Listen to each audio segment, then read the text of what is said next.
अरे रुको तो जे कहाँ जाता? अरे तीजर आने जाता हूँ दीदी ला हमारे घरों बड़े ला। वहाँ 3 जन का। अरे यार ये आज कटात्री से केला धरे कर दे साले पदो दी क्यों लेगा थोर माँ की अब। अरे बैठला ने तोर दाई घर में आवे भैया। ले ना कभी बैठूं बाबा वो दीदी तैयार बैठे होएगा जाना है वो आना बस। अरे बैठला ने चला न गए आवा ना ये दिया ले चल रे ये दही चला डर रात रहे छेका झनकी के मार दिस ना फाकी। कैसे?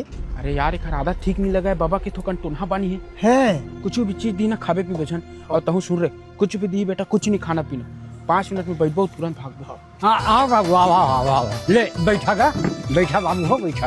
वो ये दे सगा धनेश मन सगा है वो नोनी चाय बना दे तो। बाबू हाँ नहीं कहीं नहीं पियन हम दादा लेट हो ना बाबा रहन देना फिर का चाय। अरे थोकन चाय पी जाऊंगा नहीं मुंह धोखा वक्त ले जा ये बरदीन में आया है बाबू।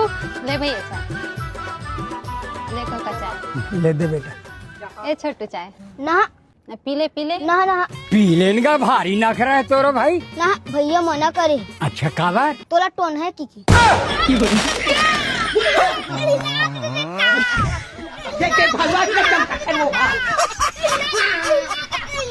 ये मन टोन है